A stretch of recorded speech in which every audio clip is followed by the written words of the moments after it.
Happy Tuesday. Welcome to Send It In, presented by BetMGM here on the BetMGM Network. I'm your host, PJ Glasser. A lot of college basketball coming up on the show today. We got our guy, Isaac Schade, going to join us in a little bit, going to get his thoughts on today's college basketball slate. Matt Horner going to join us later on in the show during Lions Den, get his thoughts as well. Love these Tuesday, Wednesday slates that we got in college basketball. So plenty of that upcoming. Also going to look at the Mexico Open this week on the PGA Tour. No really big names teeing it up, but that presents a lot of value. Maybe some long shots that we'll be able to cash in Mexico this week. And then we continue our MLB previews in the NL Central today. We look at Paul Skeens and the Pittsburgh Pirates. We wrap everything up with our favorite plays of the day. As always, any questions, any comments, any bets that you guys have for us, let us know. Send it in to us. You can follow us at the BetMGM Network. You can hit us up on YouTube, on Twitch, on X, wherever you want. Send in your questions. And if you miss any part of the show,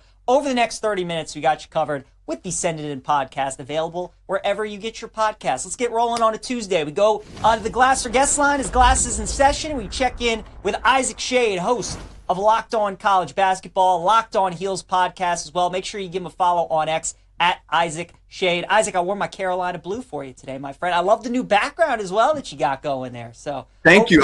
Look, I am in a deluge of snow right now at Shady Acres, and so I'm home with my family today. We just finished off MasterChef Junior. Who knew? It's a thing. Okay, there we go. Love it. Absolutely love it. Well, Isaac, before we talk about tonight's slate, obviously we had some big results on Saturday. When we had you on last Tuesday, we were talking about the SEC showdown, Auburn and Bama. Auburn comes away with the 94-85 victory. Did that just solidify for you that Auburn's the team to beat right now in college basketball? 100%. Like, a lot of people were saying, like, does this mean that now Auburn is the clear number one team? No, they already were clearly the number one team by a margin. This, as you just put it, PJ, solidifies it, especially because it was in Tuscaloosa, man. What a great game. I love that we get the rematch to end the regular season back in Auburn. That's going to be great. I mean, Auburn could legitimately lose 2 more games and still hold the number one overall seed. Like, that's how much separation they have. We're into the back 9 and they're up 4 strokes, right? And so they could give up a stroke or 2 and still be comfortably in the lead. I think what's insane about Auburn, and I've been telling this to people, Isaac, like, their strength of schedule, man, and the wins that they've had. Like, you go on KenPom, they've literally beaten, like, all the top 8 teams. Duke, or they played them at least. Duke, Houston, Iowa State, Bama, Florida, I mean, they've played all these teams. The fact that they're 23-2, pretty impressive. One of those teams they have played is the Houston Cougars, who are also starting to heat up. They had a big win over the weekend against Arizona. They play in Tempe tonight against ASU. Isaac, here we go. Another season, right? Mid-February. All the metrics love Houston. They're passing the eye test. Their defense is incredible. Does this year feel different at all? You know, they've had years where they've had some injuries to Sasser and Jamal Schade. Like, if this team stays healthy, you think they're good enough to win the whole thing? I don't, unfortunately, and that's because this team doesn't have a Sasser or a Schade. Like, LJ Cryer is a phenomenal basketball player. Milo Suzanne has been a nice floor general. But neither of them are the caliber of just absolute dude that Marcus Sasser was or that Jamal Schade was. And, man, I hated those. Like, that was a Final Four team last year. Unfortunate injury there for Schade and ultimately losing to Duke, who then lost to NC State. What? Anyway, I still can't figure that one out. But I do think this is easily a second weekend team.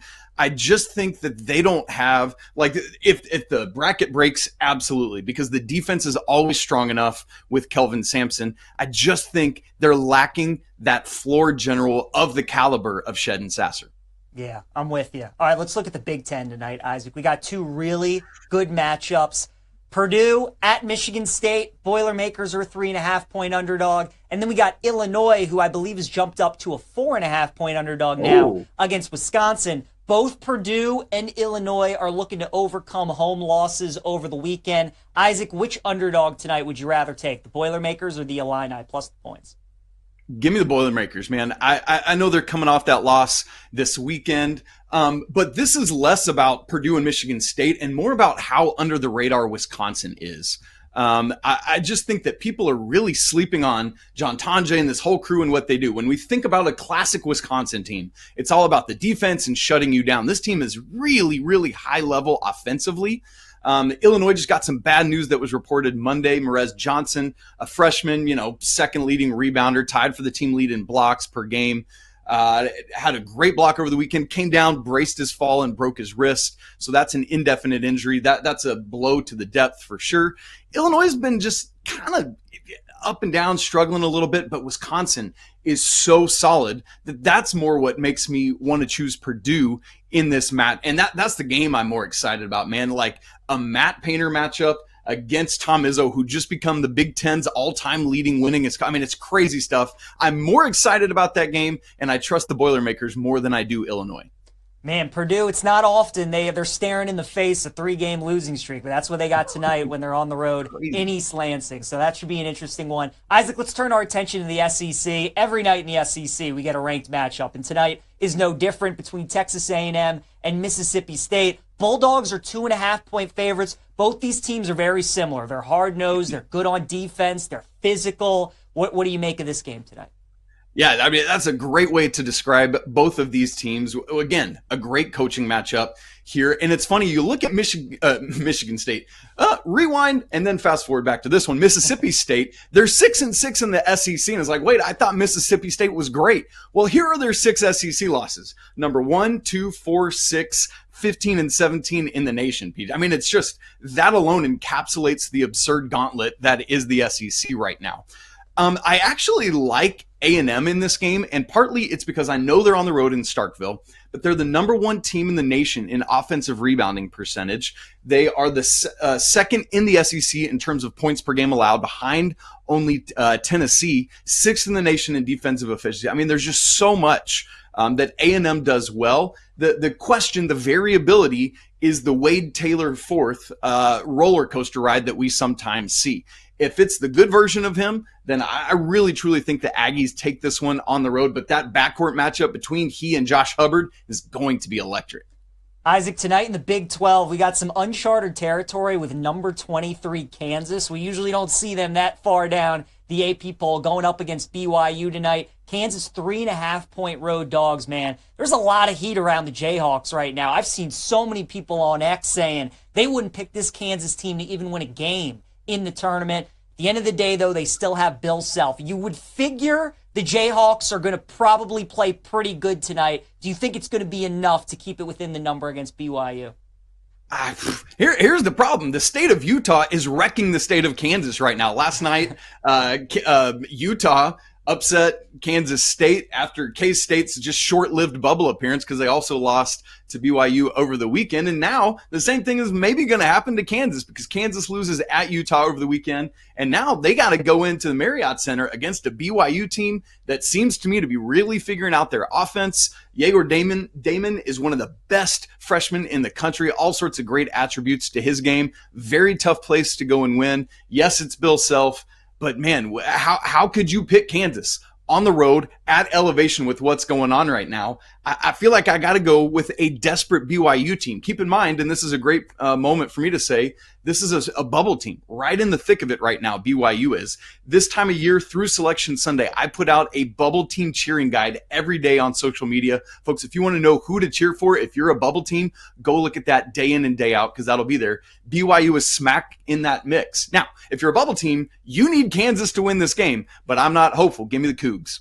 All right, love it. Isaac, as people know, watch the show, you're regular each and every Tuesday. We love having you on. So we thought we'd kind of give a little segment for you, have some fun with it. Call it Shady's Play of the Day. Isaac Shady's Play of the Day. So what is the Shady Play of the Day in college hoops tonight?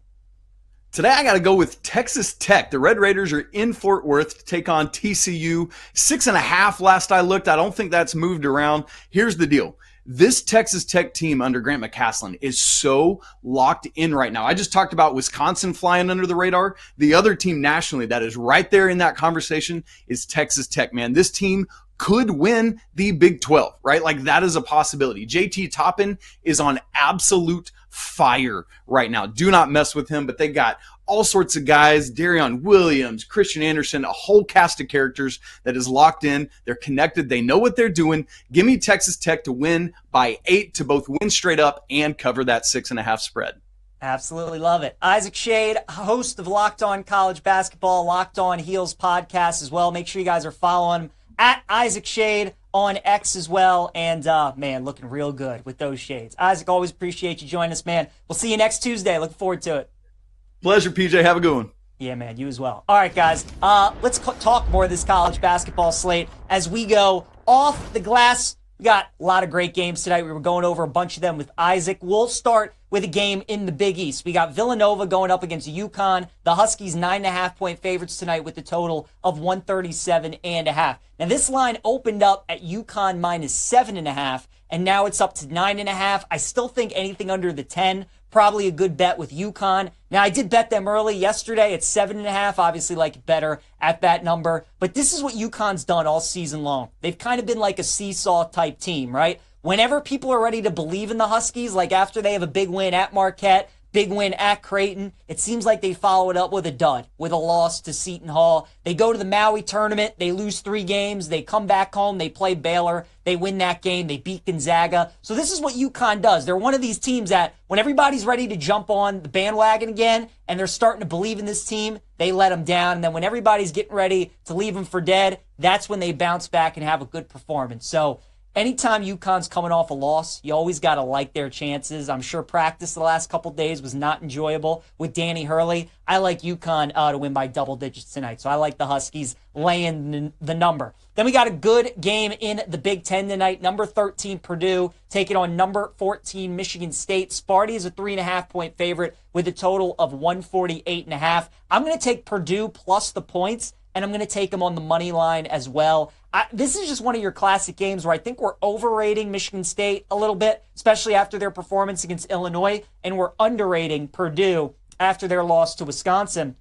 Wisconsin's on fire right now. Their offense is really good. They played the perfect second half against Purdue. And usually to win in Mackey Arena, you got to play perfect, and they certainly did in the final 10 minutes of that game especially. Wisconsin shot the ball 71% in the second half. Probably not going to happen again. So Purdue, who's been a pretty good defensive team this season, just went up against a team that was a buzzsaw on Saturday. They couldn't miss any shots. Michigan State on the other side against Illinois, they were also hitting their shots. Jackson Kohler, who comes off the bench for them, usually isn't a guy that doesn't really score all that much. He had 23 against the Illini. So it was one of these games that both of these teams played on Saturday where Michigan kind of had the hot hand. Purdue was just unfortunate with the team that they were playing against. I think Purdue wins this game outright tonight. I like the Boilermakers, not only plus the points, but I'd look at plus 140 on the money line as well. Then we got that top 25 SEC matchup, number 7 Texas A&M against number 21 Mississippi State. Bulldogs are 2.5-point favorite, and the total is 143.5. If you listen to this show, you know that Mississippi State is one of my favorite teams to handicap because their SEC home schedule this season has been ridiculous. And they lose to the same kind of team always. They've lost at home this season in SEC play to Kentucky, to Alabama, Florida, and Missouri. All of those teams are elite on the offensive side of the floor. All of them are top 10 on offense, according to Ken Pom. And Mississippi State has been favored against all 4 of those teams at home. Mississippi State cannot beat teams with a high-powered offense. They just can't. Luckily for them tonight, they're going up against a team in Texas A&M that doesn't have a high-powered offense. Yes, they're the number 1 offensive rebounding team in the country, but they rank around 300 in free throw percentage and three-point percentage. So Mississippi State, this game favors them. The fact that they're at home, I think anything under the 3 is a good bet tonight. You just want to play it safe and take them on the money line. I think that's a good look too, but I think 2.5 you should be good. I like Mississippi State minus the points against Texas A&M. Then we got that matchup, Isaac's play of the day, Texas Tech and TCU. I'm going with TCU in the first half, plus 4.5 against Texas Tech. Red Raiders, as Isaac talked about, they're flying under the radar right now. They're one of the hottest teams in college basketball. Chance McMillan, their point guard, has been great. JT Toppin's been really good as well. I like Grant McCaslin, their head coach, a lot. But I worry about Texas Tech in the sense that they're just coming off a game where they beat Oklahoma State on the road by 40. And usually when you have a performance like that, the line's going to be a little overinflated. It feels like this should be closer to 5.5, 6. TCU's had an interesting schedule this season.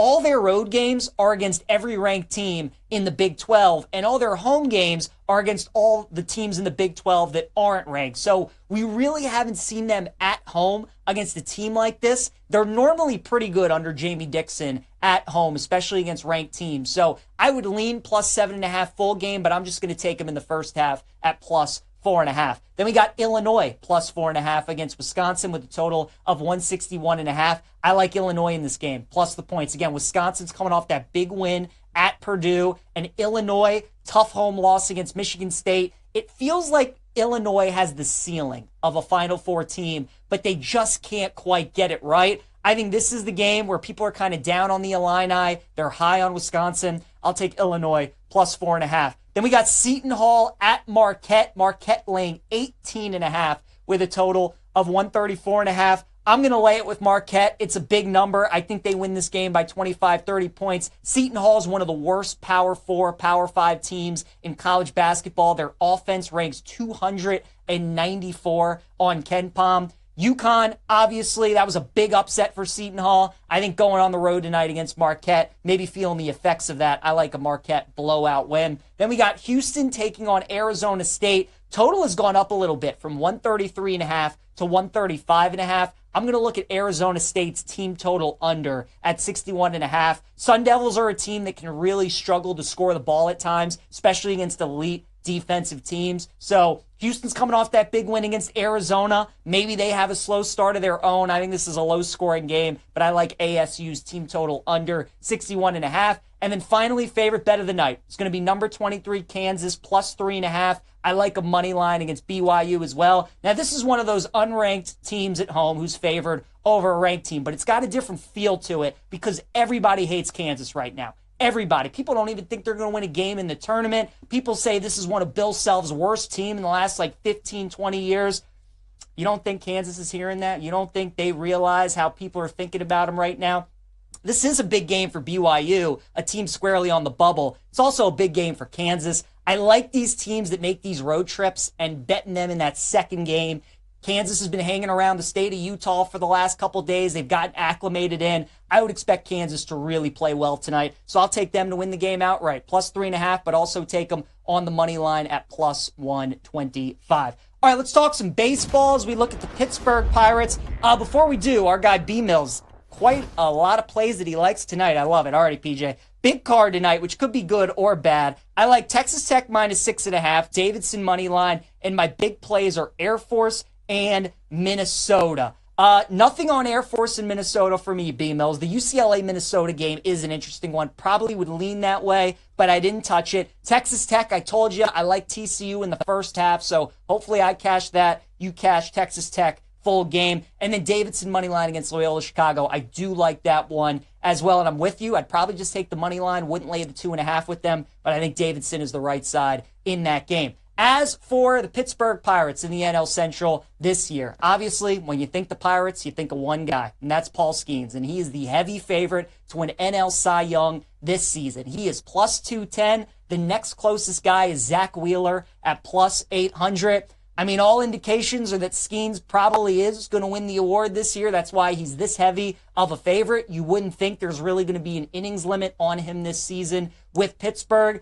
Obviously, maybe a little bit of a concern with him starting the season, maybe in some cold weather. This is a guy, even though he started his career at Air Force, he did pitch at LSU. So you maybe wonder how he is pitching in some colder games in Pittsburgh in early April, late April, early May. I think he's going to be fine. They were showing videos of Skeens today. I mean, his stuff is ridiculous. I think maybe the better bet with Skeens, and you're getting more value, is for him to just lead the league in strikeouts at plus 350 instead of betting him to win the Cy Young at plus 210. I like getting the better price. And again, as we know, Skeens this season probably going to average about 9-10 strikeouts per game. So that could be another look as well. Also, I think the value with the Pirates this season is with their manager, Derek Shelton. To look at him, manager of the year. It feels like the National League manager of the year is going to come out of the Central. Whether it's the Cubs, whether it's the Reds, the Cardinals, maybe even the Brewers who won the division last year, or the Pirates. But with the Dodgers being so good,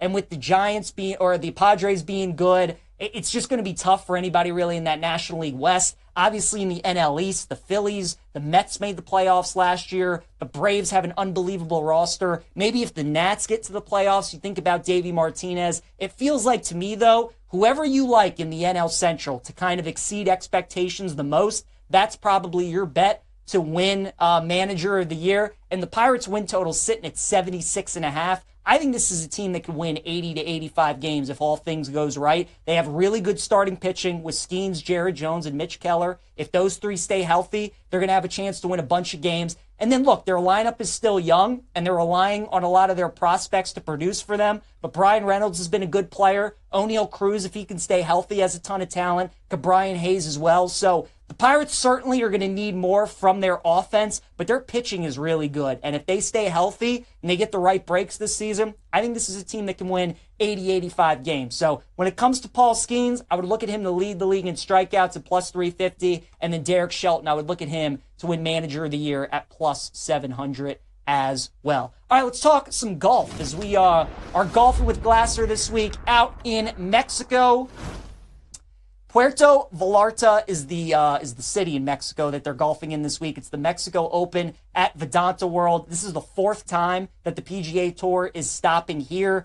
And the previous three, it's pretty clear cut what you're looking for at this course, and it is driving distance. Guys that hit it the longest usually play the best at this golf course. Obviously, you're dealing with elevation in Mexico. This is going to be the longest par 71 on the PGA Tour. It's 7,456 yards. You got a lot of long par fours, 3 par fives, drivable par fours, some long par threes as well. So, you know, really the rough isn't all that penal. Like, you don't have to drive the ball well accuracy-wise, but it certainly helps you to drive it long this week. So driving distance, certainly a key metric. Course history is also a pretty big thing here. Even though they've only played this course 3 times, the guys that tend to play well here usually do year after year. So that's another thing to look at. And then I think that iron approach is going to be key this week. Again, there's not too much trouble around the greens, and these greens aren't all that difficult to putt on. So I think approach play and iron play is going to be more important than good short game this week. So we want guys that can bomb the ball, and we want good iron players. That's what we're looking at this week at the Mexico Open. And we'll start with Patrick Rogers at 22-1. This is a guy who's the 3 times that he has played here has finished in the top 10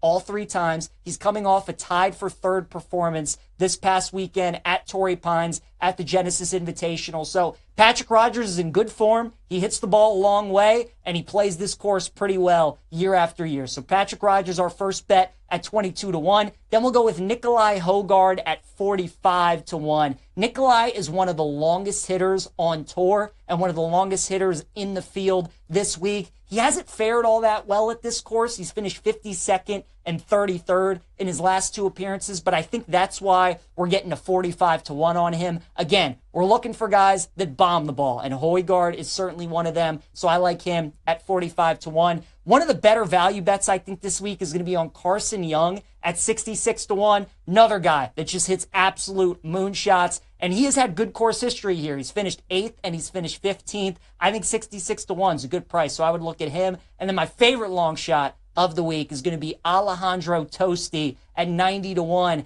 out of Argentina. He's 4th in driving distance of guys in the field this week. Hasn't played too much on the PGA Tour, but has shown some flashes and tends to excel on the longer golf courses. He did finish 10th here a couple of years ago. So if you want a long shot, Alejandro Tosti, a guy that I would look at 90-1.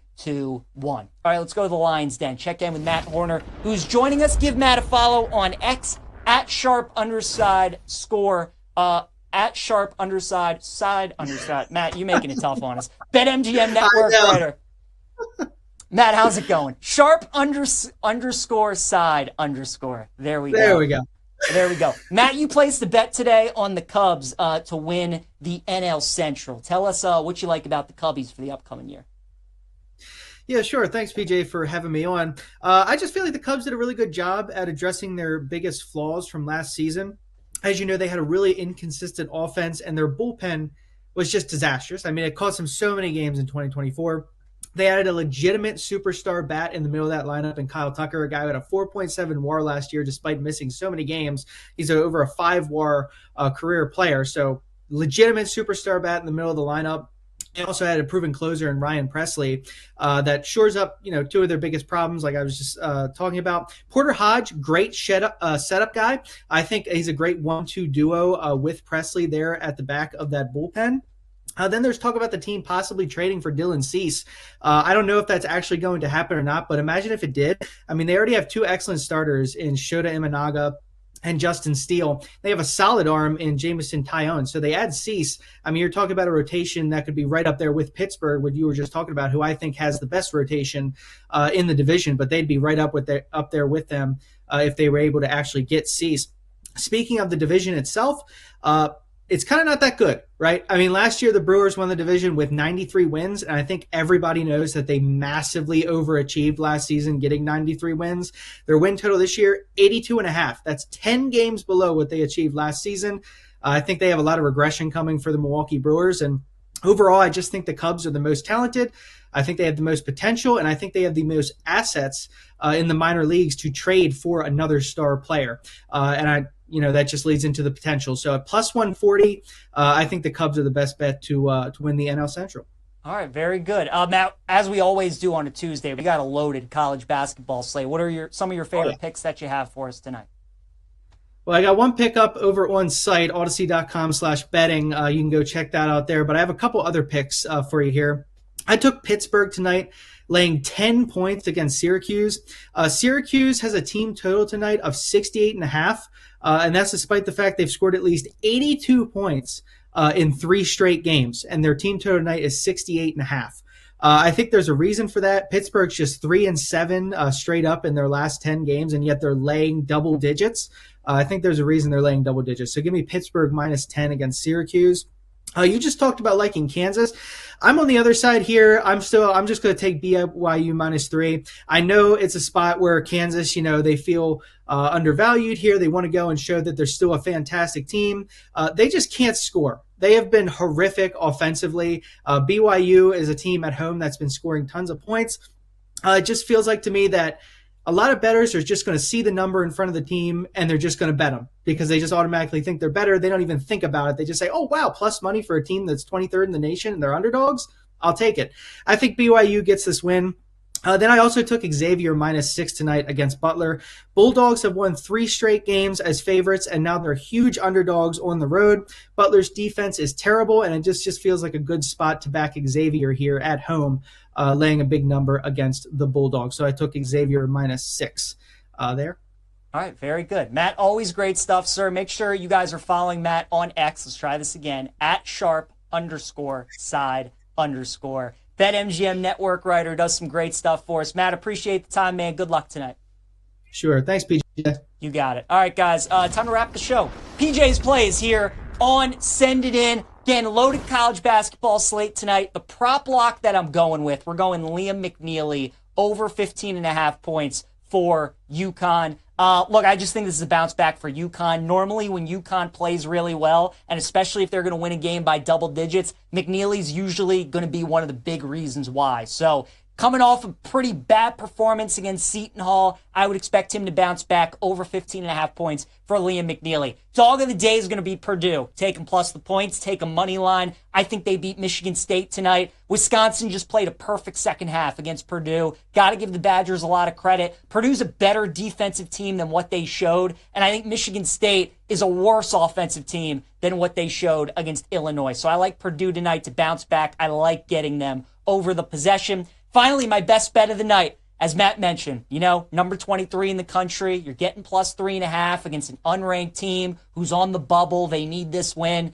But man, you guys know me if you watch this show. When everybody is talking a lot of crap about a team, I usually love backing that team. Nobody likes Kansas right now, so this is when you bet them, when you get them at plus 3.5 against BYU. We'll take the Jayhawks plus the points. Also worth another money line sprinkle as well. Thanks again to Isaac Schade, Matt Horner for joining us today on the show. Chase Kitty will join us tomorrow. We'll see you guys then. Have a great rest of your day.